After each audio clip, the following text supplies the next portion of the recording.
Greetings and long time no see. This is Imaduck here, back finally for some more Quack poker. Here to talk some beer, play some poker, all the usual stuff that we used to do. Sorry for the long delay. I'm sure you thought I was never coming back, but as you can see, some things have changed.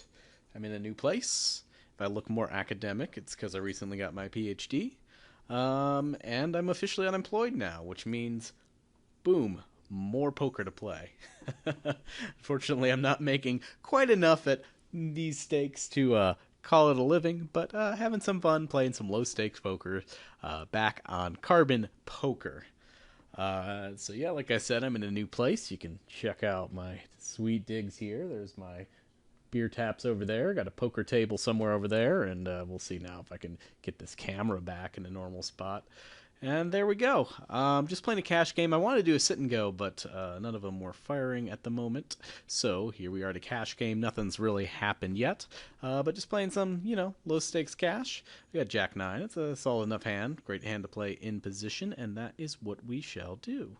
And I can't tell now. Oof, moving the camera was a bad idea.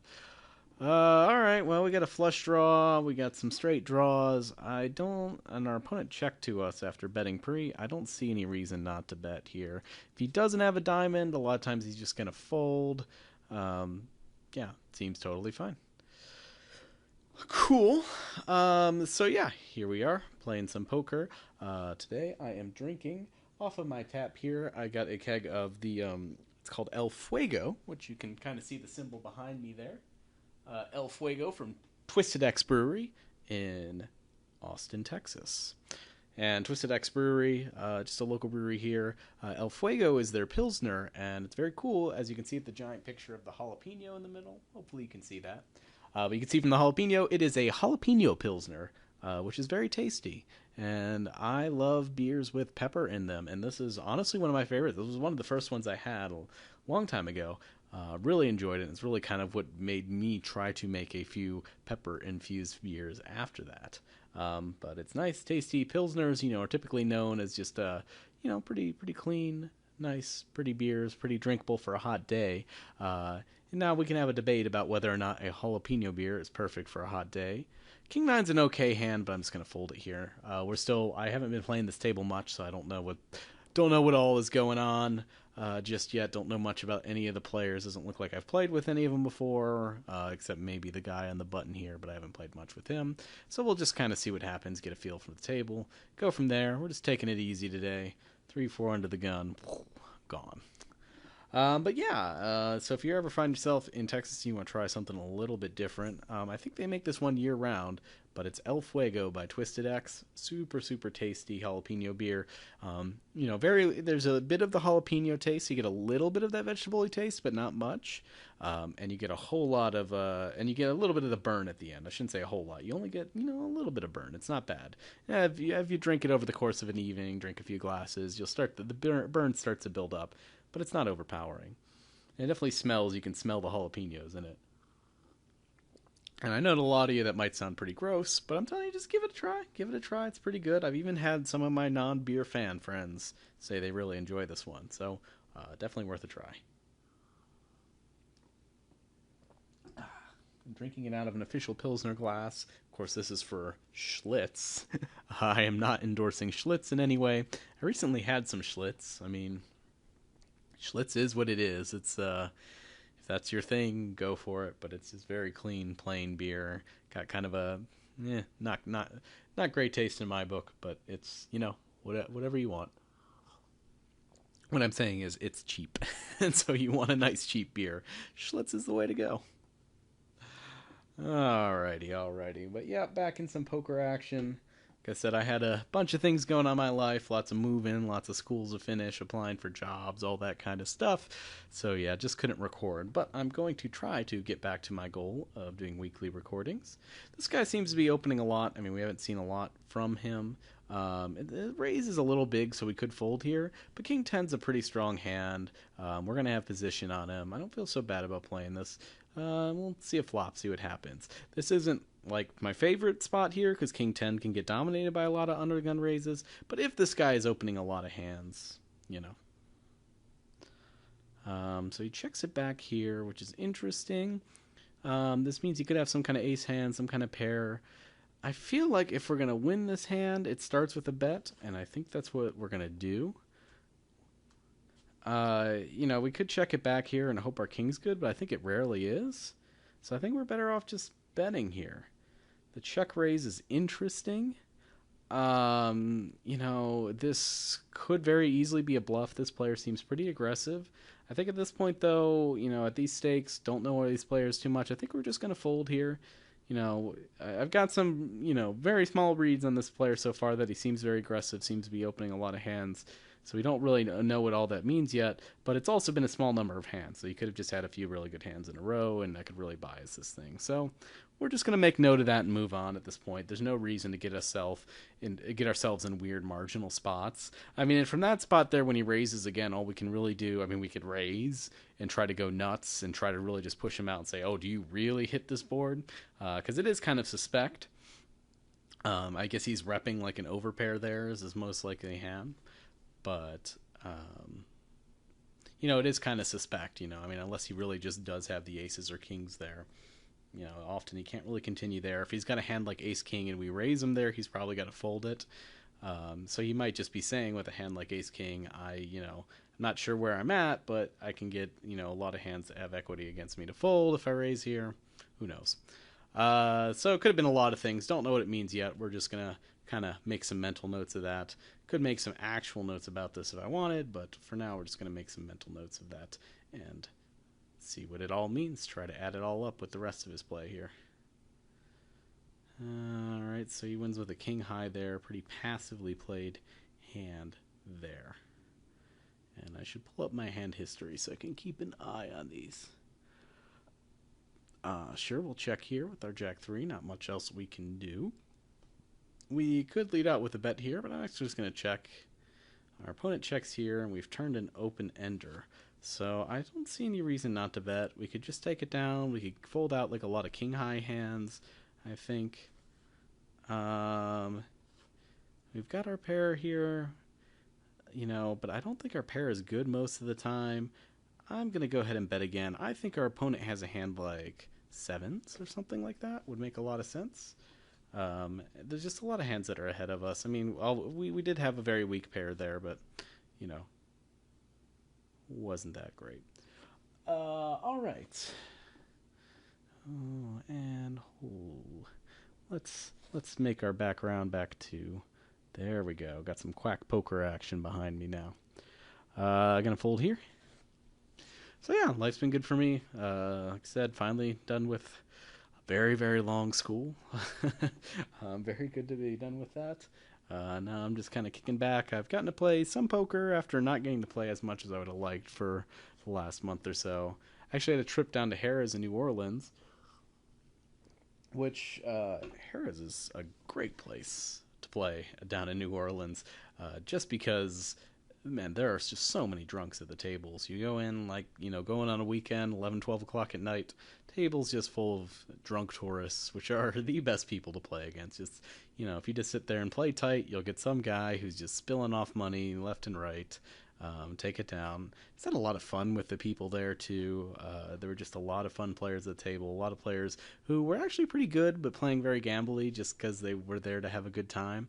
And so I had a lot of fun in general at those, and I've always had fun at the tables there in Harrah's in New Orleans. So definitely worth checking out. But yeah, it was a good place, good time. Made a nice won about 2 buy-ins at 1-2, so that wasn't bad. We're going to raise it up to 10 cents here. The old standard raise here. And we take it down. All right. Still down a little bit, but we are doing all right. So yeah, otherwise things been good. Like I said, hoping to get more of these done. I actually had recorded some hand history reviews, and then the audio got mixed up on I recorded one, and it was a nice long one. It was actually going to be split into 2 episodes because it was such a big thing. And then the audio got messed up on the first one, and it was like a disaster, and I tried to fix it and couldn't really. So I may go and re-record it. I don't know. If you want me to do a hand history review, I can't guarantee that I'll do it anytime soon, but I might. And why not? What have you got to lose? I definitely do want to do those in the future. So if you shoot a message to quackpoker@gmail.com, just shoot me your hand histories from either like a cash session, if you have like 100 hands at a cash session, or a tournament. If you have a whole tournament, that'd be great. I'd love to do a tournament review or whatever. And I'll give you some advice, and you can take it or leave it. But yeah. Well, we got some Kingarinos here. I think we should just go ahead and raise. Could make it a little bigger, could make it a little smaller. Doesn't make a huge difference, I don't think, here. And we take it down. Not getting any big action here yet. Doesn't seem like too crazy a table, which, is a shame. We do want to see some crazier tables. Typically when people are giving you more action, they're making more mistakes. So you want to see tables with more active players, people playing loose, playing a lot of hands. Those tend to be the people who make the more mistakes. People who sit there and play tight might still be making mistakes, but usually less. And it takes a longer time to exploit those kind of strategies, I think.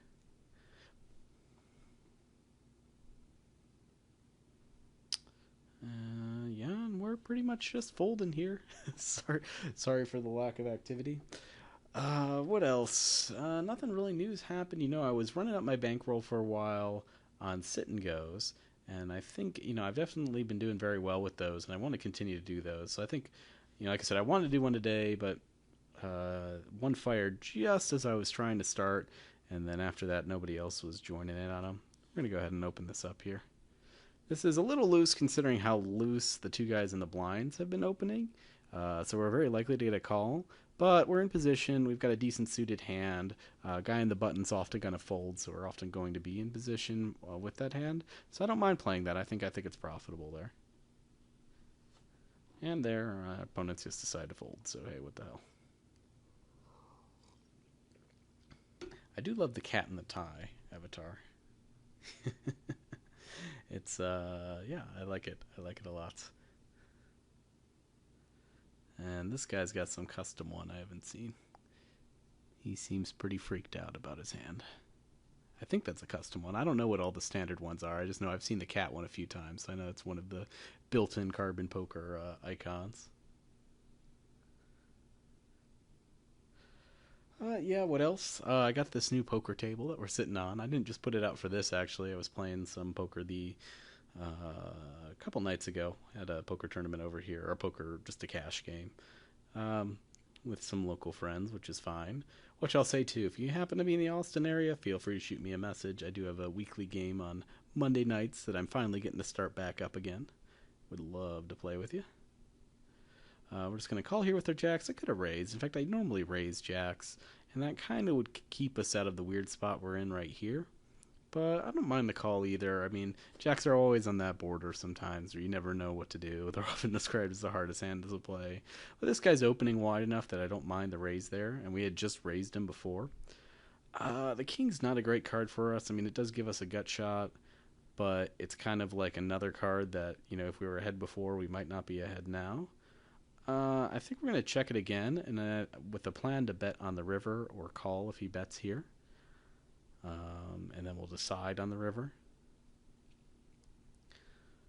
So I do want to bet here in case he's got something like a 9, because he's playing this really weak here, and he's not trying to take any sort of stabs at this. So, a 9 could call one bet, and would probably want to play very passively otherwise. This bet might be a little too big to get value from a 9. I don't know. Don't know this player well enough. But yeah, we got exactly that. Hey, look at that. I'm just on fire, huh? Called his hand. But, when a player seems decent and aggressive and they start playing passive at a flop that, should hit their range all right, or board, the flop and the turn should have hit his range all right, and he's not betting, that usually means, if he's got some really bad suited connector that doesn't connect at all, he's often going to try to bluff at it. And if he's hit the board and got top pair, he's almost always going to bet at it. So that really just narrows his range down to he's probably playing a hand. It narrows his range down to he's probably playing some sort of weak pair is what he's got, or some hand that he thinks has some value that he doesn't want to give up by trying to turn it into a bluff, and wants to maybe can call us if we try one bluff there. Make a bet here. Our opponent calls very quickly, which makes me think he's probably connected with this board in some way, but not in a crazy way. Interesting river. So as long as our opponent doesn't have two pair, I think we're good.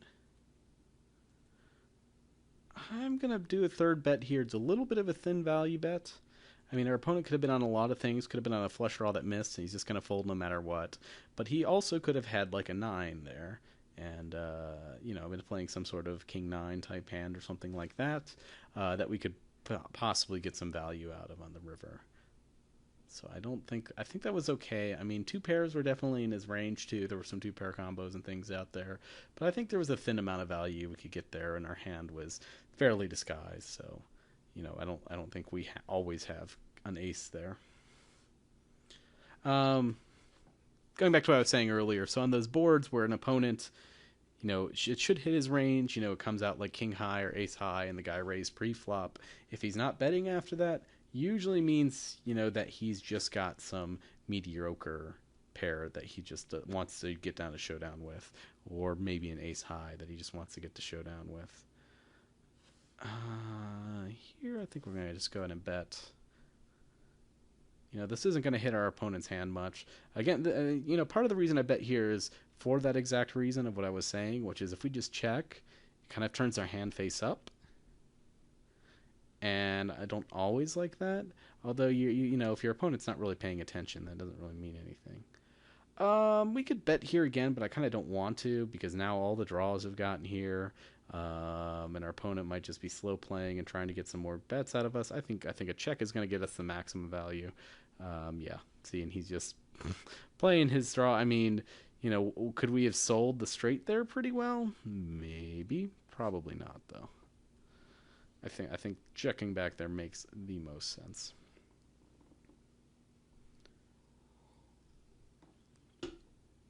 I do like the green jack king. Seems pretty nice. I hope you can see my face okay. I think my autofocus now with this bright background has made me looking kind of dark, but that's okay. We can live with it. Yeah, I got a massive keg. Well, after I graduated, I threw a party, had a keg of this going, and I'm still finishing it up now of this El Fuego. But it actually was pretty nice, and the party was outside, and the whole keg got drank. Well, I put it into a smaller keg, and that whole keg got drank. So people seemed to like it. Even my non-beer fans were drinking it up, so that was pretty cool.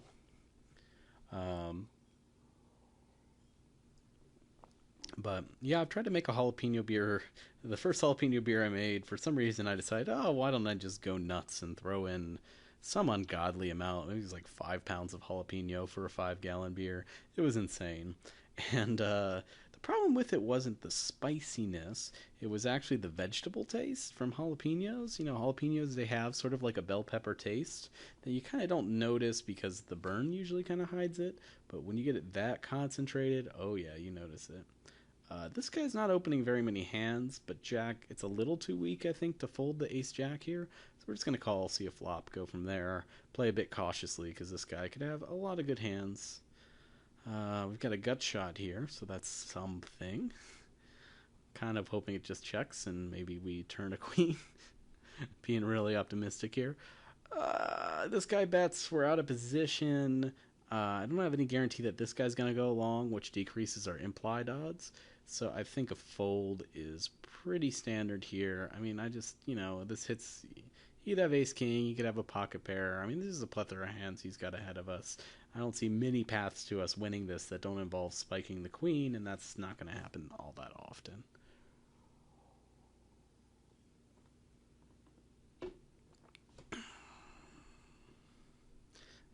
So I think we raised this guy before, so I'm going to go ahead and raise him again. You know, Ace King is the best. Ace King suit is your best unpaired hand. It's not a bad hand to get all in with. That I'm not really trying to do that. I'm just trying to sometimes win it right here, take the betting lead, so I can sometimes win it, you know, on the flop. Maybe get some more money out of him if he's got like an ace queen. Start building the pot, that sort of thing. Um,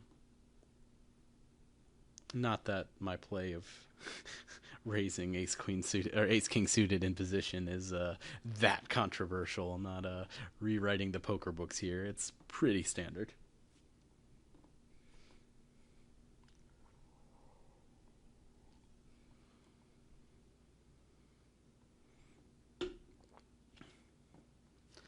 Got some sevens here, which we'll go ahead and raise up. Sevens are kind of right on that border of are you set mining or does this actually hand actually have some value? In a multi-way pot, this hand's rarely going to have some value, and so here we've hit this multi-way pot. And then this guy donk leads here, which is kind of a weird donk lead. I think what it means is he's got a pair, but he doesn't have a spade, but he wants to start charging the spades now, people who are drawing. I think is what's going on here. And or maybe he'll take it down. Uh, but I think our fold here makes sense. I think same thing. So he's probably got the ace here. Um, what happened there? He folded? Oh, and then my poker face guy raised and he insta folded. I don't know what that means. Now I'm a little confused about what was going on there. I mean, maybe he had like a middle pair there. That's really strange for him to play it that way. I'm not sure what all that means. And the insta fold's really strange. I mean, it could have been a stone bluff, and maybe this guy's just like taking weird stabs like that. But three-handed and like a triple suited flop that's ace high, like you're not gonna have a lot of people giving up their hands there. And a lot of people are gonna connect with that. It just seems really weird for him to bluff at that board. It's just like this is not the type of board you want to bluff at, unless he knows something I don't know.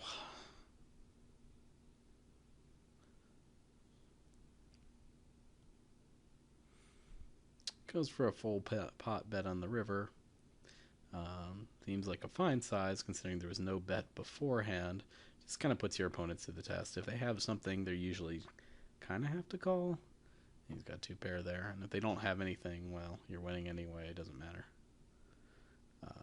And they're gonna have to fold, and so it also makes it a decent spot to bluff as well.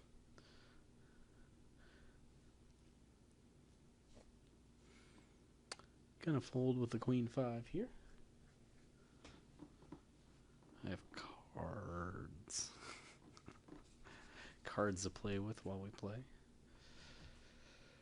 All right. Well, we've already had kings, and now we've got aces in 36 hands, and we had jacks. Pretty good hands. We're not up as much as we'd like to be for that. I don't really feel. I mean, I could just limp here. Let's throw out 11 cents. We probably should raise the small blind against this opponent more anyway, because he's playing so tight. I don't think that's bad. Our button here, it's a little less enticing to just try to steal every hand. Though I think this poker face guy has been mostly playing passive post-flop. So, maybe we can win with a lot of C-bets, even when we get called for a pre-flop. But this guy's tight enough, I don't mind, like, I'm in position when I've got spots where I can raise them, typically blind versus blind. I might as well, because he just seems to be folding so much that we can just make an instantaneous profit off of that. Yeah.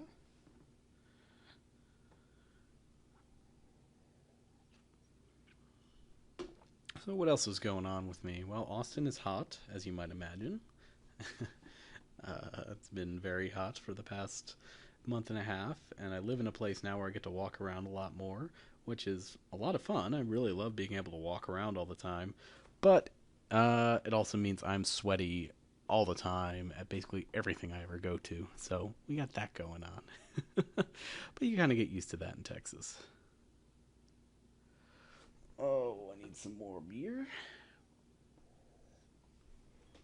go to the handy dandy tap.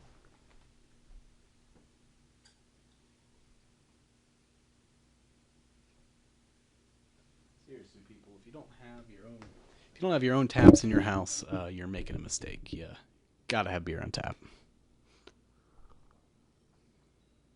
I think my camera now got very bright. Oh, and I get to fold. I was really tanking on that seven deuce.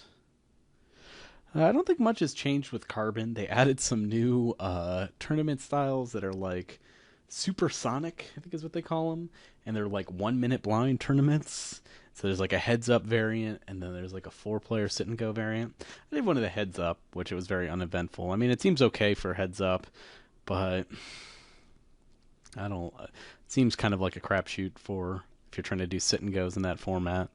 I don't know. Could be fun. Could be interesting to play some of them. They don't seem to be firing as often as the normal stuff, though. So haven't been playing them so often. Haven't really been trying too hard to play them. So I'll probably play for I don't know, another 10 minutes here. Then we'll call it. Not a crazy great session so far, even though we've had some solid hand selection, but just never gotten a spot where, I mean, I think almost, all the times we've had a big hand, our opponents have folded pre-flop, basically. But, we're only 41 hands in, not a big deal. And, at least we're up right now.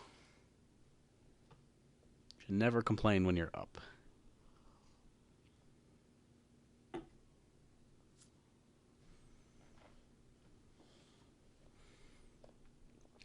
Got a fold here.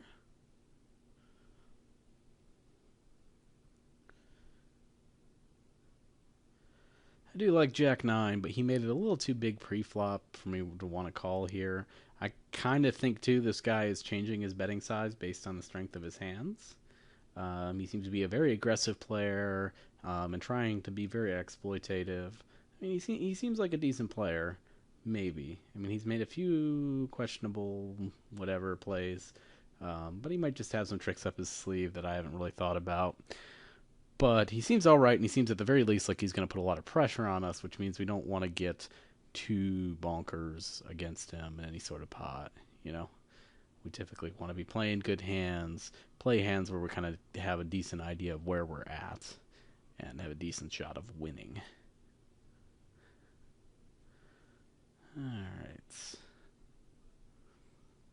5-3 offsuit is not going to cut it.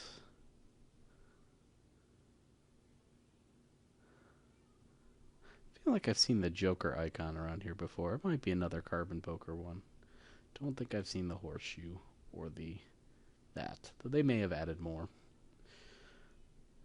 Carbon Poker, yeah, it's still, it is how it is. They had a big tournament, I don't know, 3 or 4 weeks ago.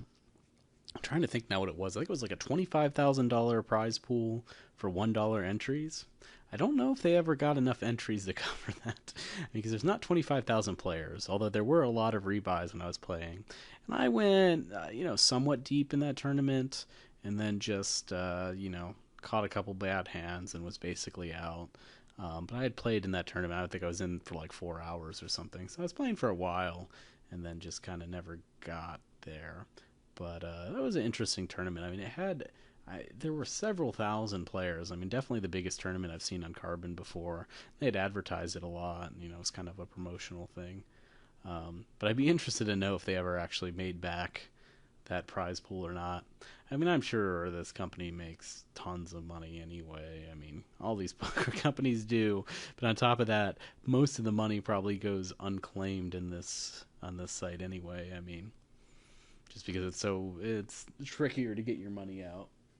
And I imagine there's a lot of players like me who don't have a ton of money on it, so aren't really interested in getting their money out anytime soon, unless we can run it up to something big.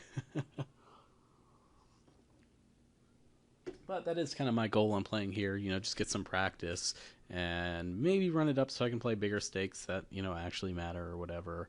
I don't think you could really make a living off of this site. There's just not big enough games. But, get some practice in there. And then when Texas legalizes online poker, I'll be all set, ready to go. Hint, that's not going to happen. Probably in my lifetime. We'll see. It'll be interesting, I mean, there's a lot of rumors going around that, California is going to be on board very soon, and a couple other random states are going to be on board, and a lot of talk about merging player pools between states and all that. So I think these things are all in the pipeline. We'll just have to see how it goes. I mean, it definitely seems to be going back in that direction of legalizing online poker. Um, but it's still going to take a long time, and there's still going to be states that fight it, and it's just not going to happen. And there's a lot of lobbying against it for whatever stupid, misguided reasons. I mean, it really still amazes me. I mean, that there are casinos lobbying against legalization of online poker. I think it's just so misguided. I mean, it would just drive so much extra business.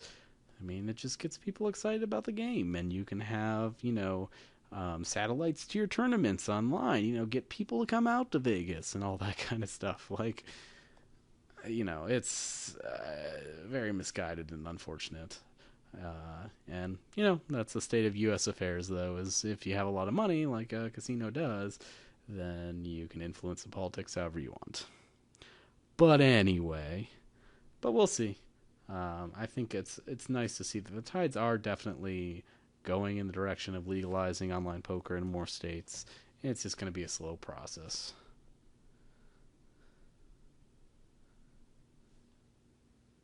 And of course, Texas, the state that's supposed to be the libertarian state, yeah, they believe in freedoms unless it, goes against some made up moral code of some minority in the state, right? Yeah. Anyway. So, alright, I think I'll end it after this hand. Good little intro back to this. I mean, I definitely aim to do longer sessions and prefer to do hour-long sessions, especially at cash tables. But I think, still getting back started. Want to make sure the new recording setup's working okay, all that kind of good stuff. And I don't think we're going to play this last hand here. We'll just take our 40 cents of profit and walk. But please, if you enjoyed, like, comment, subscribe, all that good kind of stuff. Just let me know if you're interested in it, if you have any ideas. If you want to send hand histories, like I said, quackpoker@gmail.com, all just one word. Send that on my way, and I will take a look at those. I also chat a lot on the Run It Up forums and on the Something Awful forums, so if you're on either of those, you can contact me that way. I'm just Imaduck, and I unclicked AutoMuck. Why don't we play that? We got sevens. We gotta play here, right? All right, we're gonna play one more orbit. That'll be it. Okay, so even with this raise, 12 cents here, we can still just set mine. I'm not crazy about sevens winning on their own, but if we spike a 7 on the flop, we could finally get some sweet money.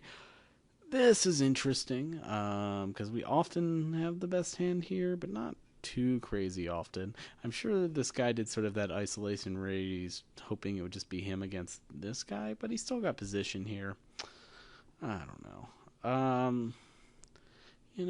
But it's just we have to fold any further raises. I think this is just a fold here.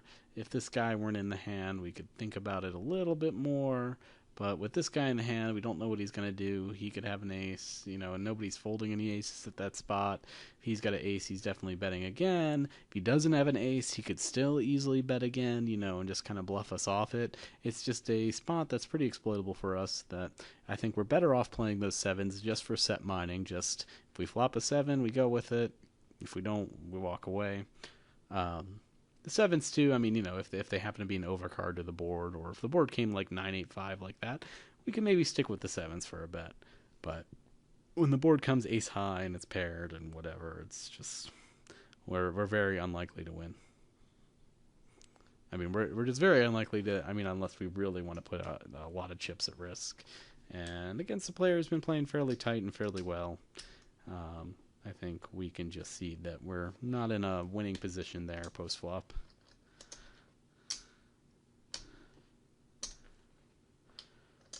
Alright, well, maybe this extra orbital costs us a little bit, but we're not going to make the same mistake again.